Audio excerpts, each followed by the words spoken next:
As we know, we have the great honor of having Jeffrey Gorski, who is he's a chief legal advisor, chief of the Legal Advisory Opinion Division in the Visa Office.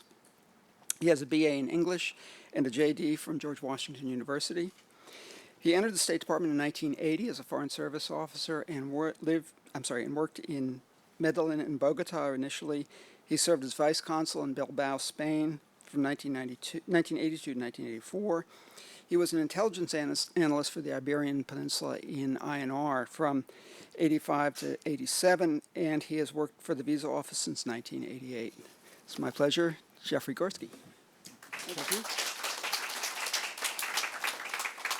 Thank you all for coming. This is the book. It took me 10 years to write this book, and for most of that period of time, I had no actual prospect of ever even being published. I went through two agents, burned through two agents, and I kept at it. And the reason why I kept at it was I found this to be an incredibly compelling story that had never adequately been told. There's only one other book in print, Jane Gerber's The Jews of Spain, which only half of which deals with this history. The rest of it deals with the diaspora. So I felt it was a story that needed to be told, and I was compelled to tell. To give you an idea of how important it was, I'll give you what's called my elevator speech. Which, as you know, is a speech. If you're stuck in an elevator with an agent, that's a speech you're supposed to pitch with. In 1390, in Spain, there were more Jews in Spain than all the rest of Europe combined. And they had reached levels of authority, power, wealth, and I think a depth of cultural sophistication that was unheard of anywhere else in Europe at the time, and probably anywhere else in the world. 1391, 1 year later, a rogue priest named Ferran Martinez raged through both the Spanish kingdoms with the slogan, "Convert or die." And the result was a forcible conversion of a third to a half of the Jewish population, largest Jewish population in Europe, probably the largest mass conversion in history of the Jews. And that wasn't the end of the story. Although they were very successful, these new Christians, called New Christians or conversos, tensions developed between them. It led finally 100 years later to the beginning of an institution you all are probably familiar with called the Spanish Inquisition, which was initiated solely with the tasking to determine whether or not these new Christians were secretly practicing Judaism. And that was in 1481. And they started lobbying for the expulsion of the Jews, which they said was a fifth column undermining the faith of the remaining new Christians. And they succeeded 10 years later in getting that signed by the king. The expulsion order took effect. Many of them went to Portugal, where there was another mass conversion. And by the end of the century, only 20 years after the most successful period, one of the most successful periods in history of Judaism, there were no more Jews left in the entire Iberian Peninsula. That's the end of the story. But there was 1,000 years of history before that. And in fact, this period is often now referred to as a period called the convivencia, or the living together, a term which implies that this was a period of unusual, maybe unprecedented tolerance, where the three faiths met in one point and lived together in unusual harmony and symbiosis, the Christianity, Islam, and the Jews. This idea of convivencia has become very popular, but it's a very recent idea. It was first popularized by the great Spanish historian Americo Castro in the 20th century. But although this is a popular idea now, this is a very, very different idea than the traditional Spanish view of their history and of the Jews. Under the traditional Spanish view, they focus on what's called the Reconquista, or the reconquest, their battles against the Moors to end what was a Moorish invasion. And under this idea, Spain was actually a country of intensely devout, fiercely devout and pure Christians who struggled for centuries to rid themselves of these foreign invaders and finally managed to purge Spain of the Moors and the Jewish taint that tainted the pure Christian nature of the country. So here we go with these two narratives that have been commonly used to explain the history, and they're both incompatible. One is a country and a history of unprecedented tolerance, and the other one is a history of centuries of constant struggle. So which one is true? So what my book says is that probably what they had was something like a marriage of convenience. That for very practical, pragmatic considerations, first with the Moors and then with the Christian nations, it was decided that the Jews were very useful to the leaders of those countries for specific practical reasons. And so the Jews were given access to power and access to the regular civilization that was both useful to the Jews and useful to the country, but it wasn't tolerance in the way we would normally consider that word. They still lived in separate communities. They still had their separate laws and customs. And a lot of the internal tensions between the faiths, both Islam and Christianity, remained underlying the relations between these people. And so when the marriage broke down, when there was instability that prevented the powerful people who kept this contract going, sometimes intense violence could break out. And that happened rarely but repeatedly, first with the Moors and then with the Christians. And it was this tension, underlying tension, that would break out in periods of instability that led to the end of Convivencia in Spain. So anyway, now I've given you the end. Let's get to the beginning. The Jews probably had settlements in Spain going back possibly as early as the Phoenicians, Carthaginians, and we know they had settlements during the Roman periods. And those settlements continued with the successors of the Romans, people known as the Visigoths. The Visigoths were one of the Germanic tribes who took advantage of the breakup of the Roman Empire to grab the leavings. They were probably originally of Baltic nature, and they were originally not Roman Catholics. They were Arians, which the Romans saw as a heresy. So when they took over a country that was led by very conservative bishops who were considered some of the early church fathers, they had to prove their merit. And that's probably the reason why, from an early stage, they began to impose periodically extremely repressive measures against the Jews, some of which were among the most repressive measures in history ever leveled against the Jews, were literally genocidal. For example, one king made it a capital offense to practice Judaism. What saved the Jews was the underlying weakness of the Visigoths. They never really had full control of their country. The Jews were probably able to get shelter with the local aristocrats who valued their services and found them useful. But this repression and the sufferings that they, including forced mass conversions that they suffered, made them receptive to a new political power, and that political power would arrive in the 8th century from the Moors. Muslim invasion started in 711. Originally, it was a series of opportunistic raids from North Africa, from Morocco, and they were so successful that it emboldened the governor of Morocco to bring an army, a military force, to invade Spain. They quickly killed the king of the Visigoths, Rodrigo, and they were able to defeat most of the armies, and they were finally defeated. You can see this map more by geography than by armies, than by military might. Up in the north, around Asturias, there was a range of mountains called the Picos de Europa, and the Christians found shelter behind those mountains and were able to survive in Spain. And that was an important remnant because they would eventually rally centuries later and take back the continent.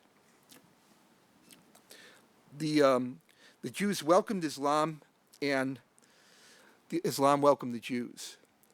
The Moors who took over Spain were a minority ruling over a majority Christian country, and the Jews were very useful allies to maintain that rule. They could trust them because they knew that the Jews had been mistreated previously by the Christians under the Visigoths, and so they had no reason to ally themselves with the other faith. Technically, Jews as well as Christians under Islam had the status of a protected people but were required to maintain an inferior subjective state. But because of their usefulness to the new Moorish leaders, those rules were generally ignored, and the Jews were able to prosper much more than they would have allowed had and I'm not sure how to pronounce the word, but dini, the Islamic rules towards the foreigners were strictly imposed. And it was a very opportune time for the Jews to be living in an Islamic kingdom, because at that point, Islam was probably the most advanced civilization in the West.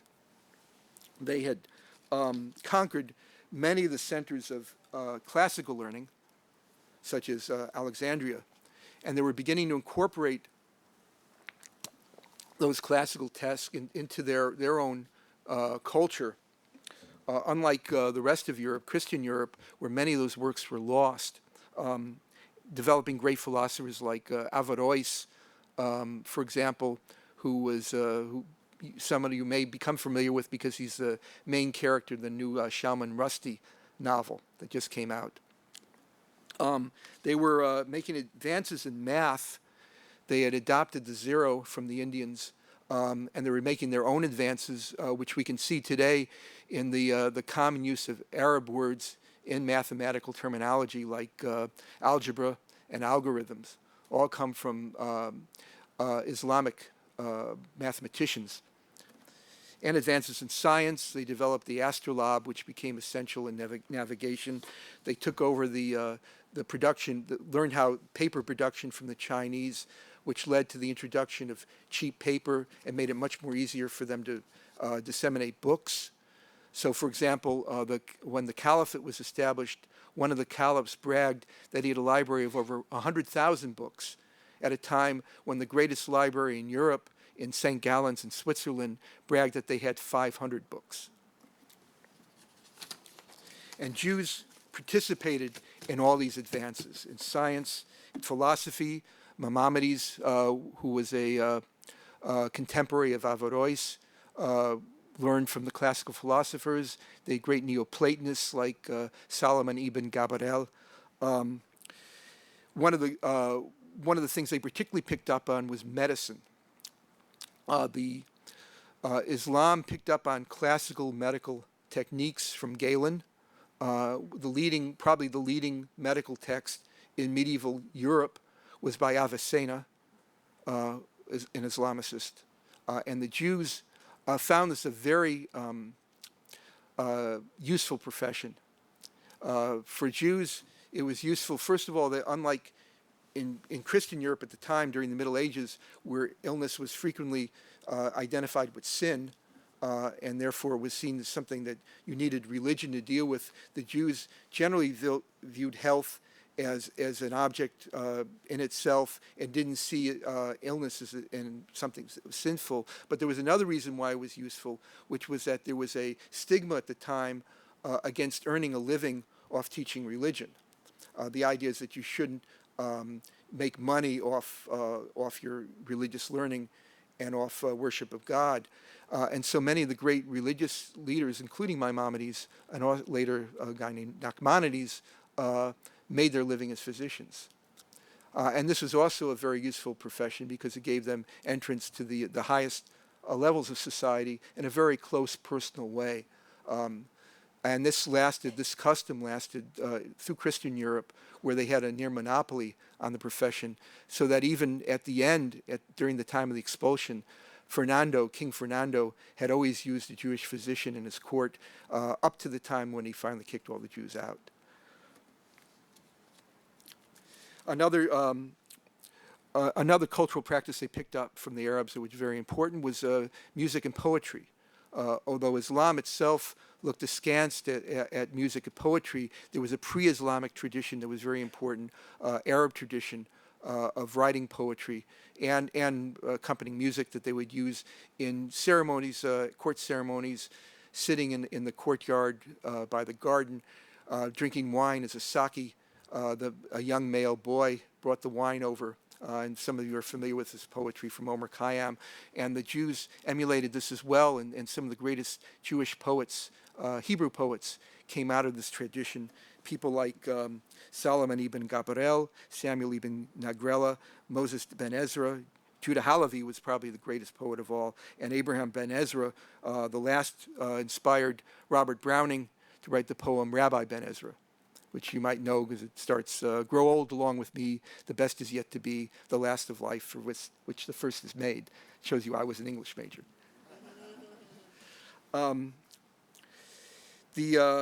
At the height of Islamic Spain, it was declared a caliphate in the year 929 as a great leader, Abdul al-Rahman III, who fought for 20 years to finally consolidate its rule over the country. Spain was a very difficult country to lead because of all the ethnic tensions within it, with the Christian population, the Berbers from northern Spain, a small Arab aristocracy, and the Jews.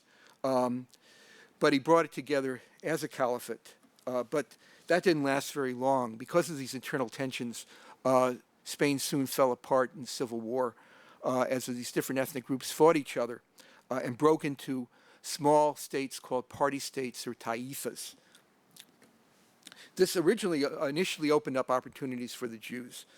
In the new state of Granada, which was a new city, Samuel ibn Nagrela found that the Berber tribesmen who ruled the city weren't familiar with administrative principles, and they valued his learning. He eventually became the Grand Vizier of the Kingdom of Granada, which, among other duties, made him the leader of their armies. And this is a time of continuous warfare because these tiny little states constantly warred against each other for territory.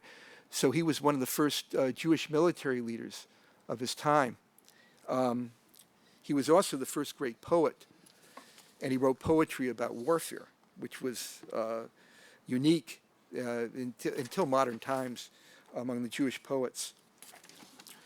However, he did take a step too far.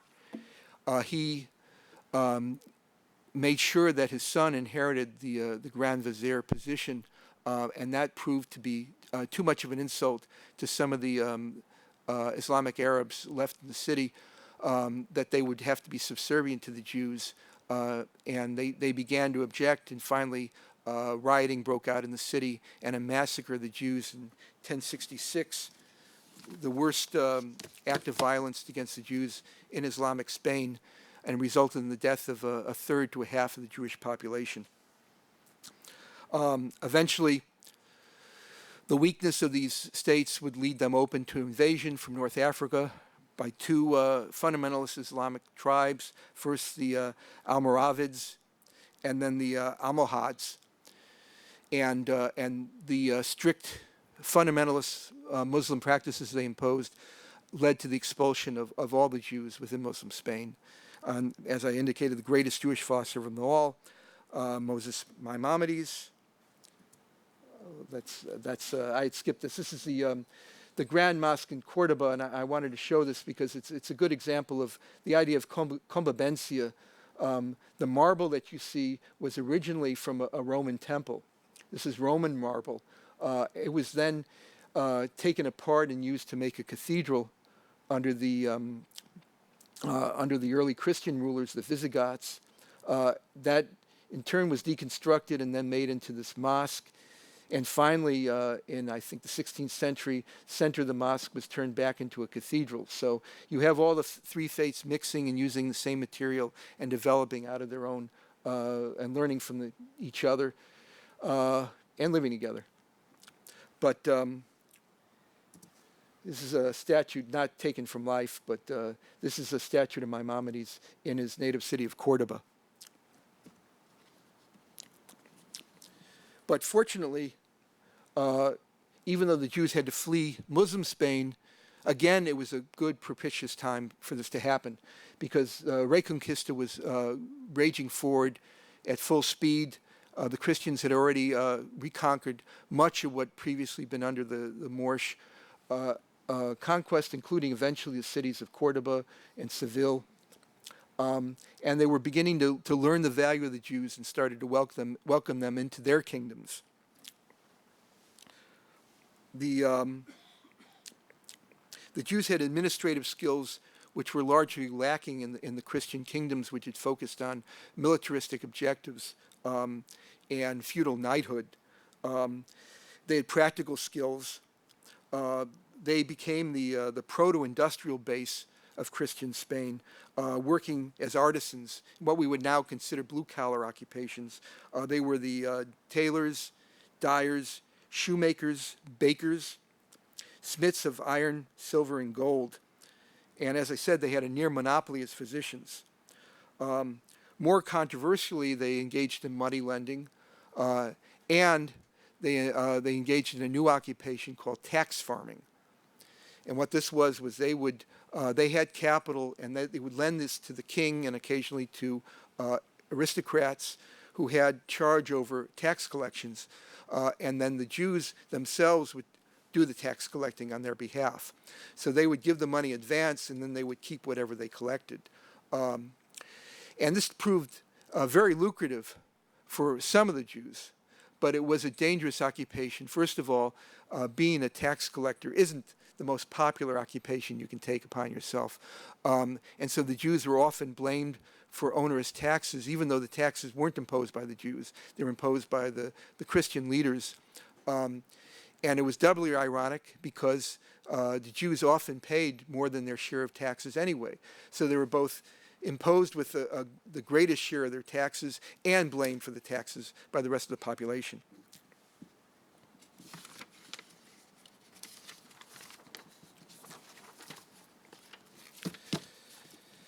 Now, several factors led to a rise in anti-Jewish tensions, particularly